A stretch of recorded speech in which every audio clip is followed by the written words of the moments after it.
तो आज का जो हमारा शेयर रहने वाला है वो है मैनकाइंड फार्मा लिमिटेड। शेयर में बात करें तो फ्राइडे के मार्केट में अप्रॉक्स 1% का हमें तेजी देखने को मिला। वही 5 डेज के टाइम फ्रेम पे शेयर यहाँ पे एक गिरावट लेता है, अप्रॉक्स 1900 रुपीज़ तक पहुंच जाता है एंड देन वहाँ से एक अच्छा रिकवरी आते हुए देखने को मिल रहा है। और वही एक साल के टाइम फ्रेम पे अपना हाई लगाता है अप्रॉक्स 2716 रुपीज़ का एंड वहाँ हाई से अपने गिरावट भी देखने को मिलता है। गिरावट के बाद एक अच्छा रिकवरी आते हुए देखने को मिल रहा है। तो क्या ये रिकवरी कंटिन्यू रहने वाला है वो चेकआउट करेंगे। एट द सेम टाइम कुछ न्यूज़ेस वगैरह है वो थोड़ा अंडरस्टैंड करते हैं एंड फंडामेंटल्स पर्सपेक्टिव से एंड रिजल्ट्स पर्सपेक्टिव से मेरा क्या ओपिनियन है for the future chances share को लेके वो थोड़ा अंडरस्टैंड करेंगे एंड मैं आपके साथ वो रखने जा रहा हूँ। तो बिना किसी देरी के we will directly dive into the companies news share. तो यहाँ पे मॉर्गन स्टैनली जो है ओके उन्होंने कुछ रेटिंग्स वगैरह दिया है वो थोड़ा अंडरस्टैंड कर लेते हैं हम यहाँ पे। तो Mankind Pharma share jumps at 2% has Morgan Stanley initiates coverage with overweight call click target check target and upside potential. देखिए तो यहाँ पे थोड़ा अंडरस्टैंड करते हैं क्या दिया इन्होंने and there you go. Mankind Pharma price surge this 2% as after Morgan Stanley initiate coverage with an overweight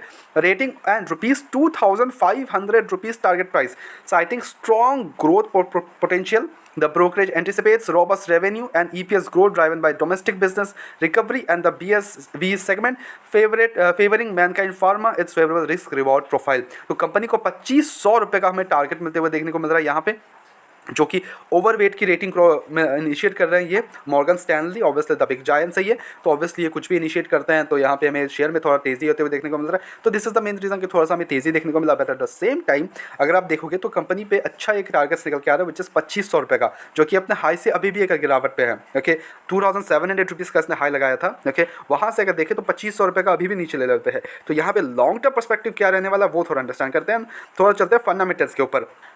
तो यहाँ पे अगर हम रीड मोड पे करें पहले समझते हैं लीडरशिप के बारे में। तो कंपनी का अगर आप देखोगे तो फर्स्ट रैंक पे है in prescriptions over the last 8 years, second rank by volume and fourth rank by value in IPM for consumer health brands ranked in their first in their categories. तो company का देखो नाम तो है and even you guys like try तो किया ही होगा आपने मैनकाइंड फार्मा के कुछ ना कुछ टैबलेट्स हो गया, सिरप्स हो गए, everything they develop manufacture everything. तो ऑब्वियसली आपने कुछ ना कुछ इसके ट्राई तो किए होंगे, इतना तो गारंटीड है। ओके अब मार्केट कैप इसका है 84,000 करोड़ का, स्टॉक का पीस 45, थोड़ा ओवर वैल्यूएशन तो है, इंडस्ट्री पीस 27.4। ओके ROC की बात करें तो 14.7 एंड 16.0 का है which is a good one. Depth की बात कर ले तो वो 8,369 करोड़ के हैं, डेप्ट टू इक्विटी 0.55। ओके तो फंडामेंटल्स इट्स गुड हेल्थ देखने को मिल रहा है। Operating margin is 24%, profit good अभी नेगेटिव है, PG ratio is 5.48, over valuation पिटो स्कोर 4 के अराउंड देखने को मिल रहा है। तो यहाँ पे भी अगर आप देखोगे तो इट्स गुड हेयर। अब मार्केट कैप 84,000 करोड़ का है, तो it's a large cap company, ठीक है। Obviously it's a big giants of the company, obviously big name है obviously, but at the same time stock का पी देखोगे तो ओवर वैल्यूएशन हमें देखने को मिलता है। अब ये रिड्यूस कैसे होगा? ओके अब होएगा ये रिड्यूस अगर कंपनी का सेल्स वगैरह हमें जंप्स आते हुए देखने को मिलेंगे। एंड अगर आप इसके नेट प्रॉफिट्स वगैरह चेकआउट करोगे तो पहले 296 करोड़ के नेट प्रॉफिट्स हुआ करते थे, then it's now cross like 400 500 crore के net profit. So it's a good jump, but at the same time we need more of a good jump.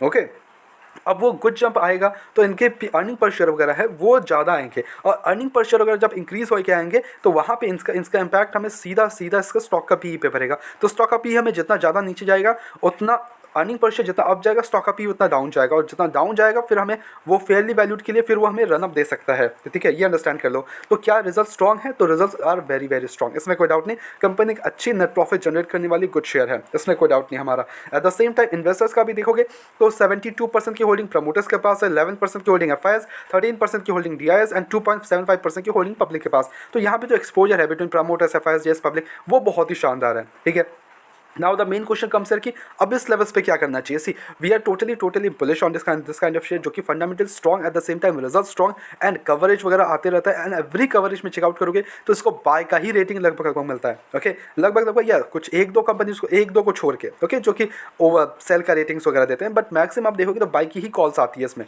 ठीक है तो ऐसे काइंड ऑफ शेयर्स में yes we are totally bullish on this kind of shares and जो futuristic perspective में काम भी कर रहे हो। ओके तो यहाँ पे भी अगर आप देखोगे एंड इस गिरावट में खरीदना best levels to do. Okay तो 2000 के आसपास आप अपना एंट्रीज ले सकते हो। आई एम सेइंग दिस कि यहाँ पे भी आप एंट्री दे सकते हो, जितना कि अभी चल रहा है शेयर प्राइस इतना में भी आप एंट्री दे सकते हो, कोई इशूज़ नहीं है। टारगेट प्राइस आप 2200 एंड 2700 का टारगेट रखो। ओके अगर उसको क्रॉस करता है तो वहाँ पे आप और भी ज़्यादा देखने को मिल सकता है।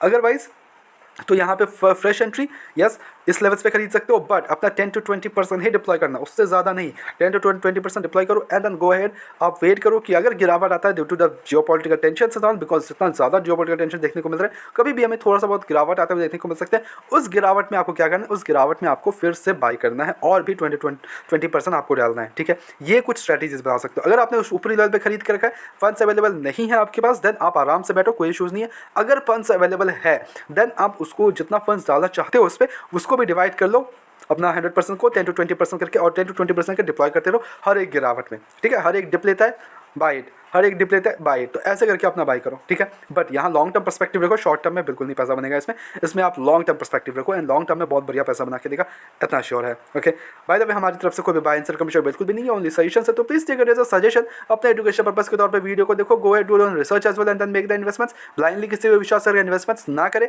ऐसे रेगुलर अपडेट्स को चैनल को सब्सक्राइब करो एंड वीडियो को लाइक